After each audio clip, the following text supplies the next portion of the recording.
Salve a tutti, sono lo chef Lorena De Sabata, sono una cuoca friulana e oggi vi presenterò delle ricette tipicamente della mia zona, il Friuli Venezia Giulia.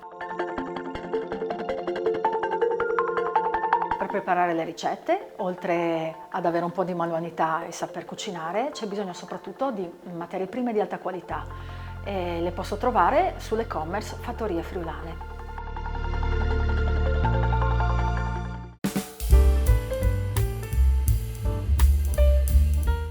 Oggi vi presenterò una ricetta particolare, molto tipica, soprattutto della zona carnica del nord del Friuli, i chiarsons. Faremo una versione tendenzialmente dolce con questi prodotti che troverete nell'e-commerce Fattorie Friulane. Abbiamo una ricotta affumicata, questa è di capra, abbiamo della farina di mais giallo, dei biscotti, qui abbiamo di due tipi, sia col mais sia al cacao, con le fave di cacao. Abbiamo della farina, abbiamo una composta di pere cacao, della menta fresca, delle mele, patate lesse e burro. La ricotta affumicata che andiamo a utilizzare è dell'azienda Zore. Zore significa alba.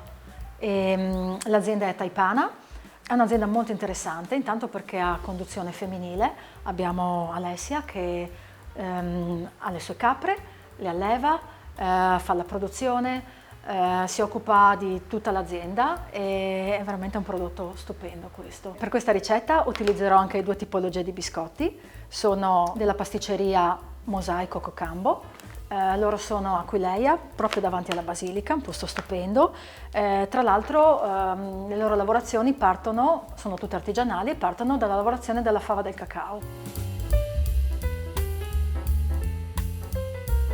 Per prima cosa prepariamo la morchia, che sarà il condimento dei nostri chalsons. La morchia è anche un condimento che si usa in tutta la carne, molto povero, è fatto di burro e farina di mais. Adesso prepariamo la pasta dei chalsons. Il chalsons è una ricetta tipica della Carnia, però è una ricetta molto particolare perché non c'è una ricetta. Le ricette poi sono molto segrete, comunque è un raviolo che tende al dolce, si usano comunque erbe aromatiche, molte spezie. Il ripieno viene fatto anche con le patate, io in questo caso lo faccio solo di farina e acqua. Lo impasto molto bene, mi piace che la sfoglia sia sottile, anche perché poi questo raviolo andrà lessato e condito con la nostra morchia e la ricotta affumicata. Eccola qui. E la facciamo riposare una ventina di minuti. Adesso ci dedichiamo a preparare il ripieno, che è la cosa più caratterizzante di questo raviolo. Allora, utilizziamo delle patate lesse. Le grattugiamo, ma possiamo anche schiacciarle con lo schiacciapatate. Questa sarà la nostra base. Mettiamo un po' di mela fresca, sempre grattugiata. Aggiungo i biscotti sbriciolati, sia questi al cacao che quelli con il mais e l'uvetta. In più questi biscotti sono anche senza glutine, senza lattosio, perciò sono veramente adatti agli intolleranti. Adesso aggiungo la composta di pere cacao.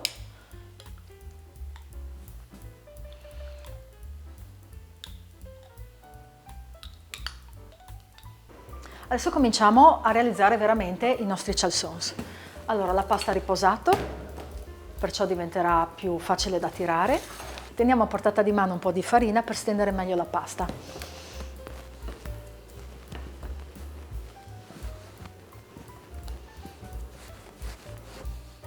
Adesso andiamo a tagliarla col coppapasta.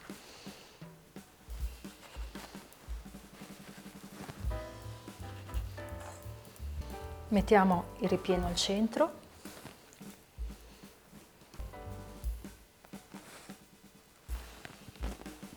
E adesso ci prepariamo per la chiusura. Chiudiamo i due lati superiori. Schiacciamo tutti i bordi, cercando di partire dal ripieno verso l'esterno in modo da far uscire l'aria. Chiudiamo bene e il nostro chalsons è pronto. Dopo che ho completato i miei chalsons, li vado a cuocere in acqua bollente salata per 2-3 minuti. Aggiungiamo sopra la morchia, sentite, deve essere spumeggiante. La morchia tostata.